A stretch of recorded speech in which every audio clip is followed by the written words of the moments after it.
Hora Salam, selamat pagi Bapak dan Ibu, jemaat yang terkasih dalam Kristus Yesus. Sebelum kita beraktivitas pada pagi hari yang baru ini, kita akan mendengarkan firman Tuhan yang tertulis dalam kitab Markus pasal 1 ayat 13 sampai dengan ayat yang ke-14. Demikian bunyinya. Di padang gurun itu selama 40 hari ia dicobai oleh iblis. Ia tinggal bersama dengan binatang-binatang liar dan malaikat-malaikat melayani dia. Sesudah Yohanes ditahan, datanglah Yesus ke Galilea memberitakan Injil Allah. Demikian firman Tuhan. Saudara-saudara yang terkasih dalam Kristus Yesus, dalam kehidupan kita ini tentu kita pernah mengalami pencobaan. Pertanyaannya, bagaimanakah kita memenangkan pencobaan yang terjadi dalam hidup kita? Apakah ketika pencobaan itu datang, kita langsung tidak memiliki pengharapan atau langsung lebih berputus asa? Atau sebaliknya, kita akan belajar melalui kebenaran firman Tuhan ini, di mana Tuhan Yesus sendiri pun mengalami pencobaan ketika dia telah selesai berpuasa 40 hari 40 malam, dan tentu dalam kondisi lapar dan haus. Disitulah iblis mencobai Tuhan kita Yesus Kristus. Tetapi kita lihat bahwa dalam pencobaan di padang gurun, Yesus berhasil memenangkan setiap pencobaannya, hingga akhirnya pun iblis meninggalkan dia. Saudara-saudara yang terkasih dalam Kristus Yesus, menang dalam pencobaan tentu menjadi suatu pengharapan bagi kita. Dan saya percaya Amang dan Inang, Bapak dan Ibu, jemaat yang terkasih dalam Kristus Yesus akan selalu menginginkan dia menang dalam pencobaan yang terjadi di tengah-tengah kehidupannya. Ketika di padang gurun selama 40 hari dicobai oleh iblis, Yesus tinggal bersama-sama dengan binatang-binatang liar dan malaikat-malaikat melayani dia. Artinya, walaupun Yesus berpuasa 40 hari 40 malam, kehadiran Tuhan tetap nyata dalam kehidupannya dengan menghadirkan malaikat-malaikat untuk boleh melayani dia. Dan setelah memenangkan pencobaan, Yesus tidak berhenti di situ, tetapi disitulah dia memulai pelayanannya dan dia pergi ke Galilea dan memberitakan Injil Allah. Bagaimana dengan kita, saudara-saudara yang terkasih? Ketika pencobaan datang, apakah kita langsung lupa dengan Tuhan atau bersungut-sungut dengan Allah?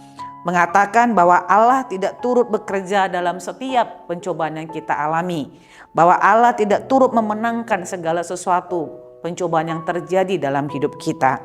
Tapi ingatlah kebenaran firman Tuhan yang mengatakan dalam 1 Korintus 10 ayat 13 yang mengatakan, pencobaan-pencobaan yang kamu alami ialah pencobaan-pencobaan biasa yang tidak melebihi kekuatan manusia. Sebab Allah setia, dan karena itu ia tidak akan membiarkan kamu dicobai melampaui kekuatanmu.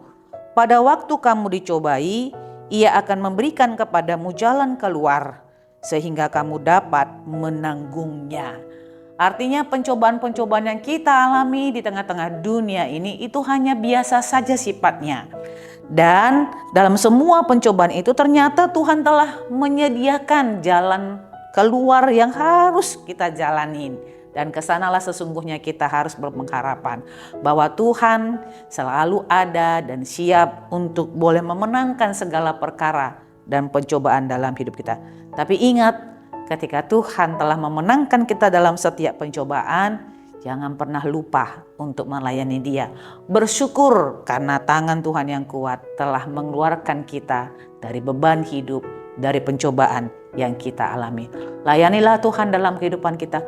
Bahkan sekalipun kita harus menjalani pencobaan itu, ingatlah Tuhan turut bekerja bersama-sama dengan kita. Amin. Kita bersatu dalam doa. Bapa yang terkasih, terima kasih kami belajar bagaimana Engkau ya Tuhan Yesus Kristus memenangkan pencobaan yang datangnya dari iblis.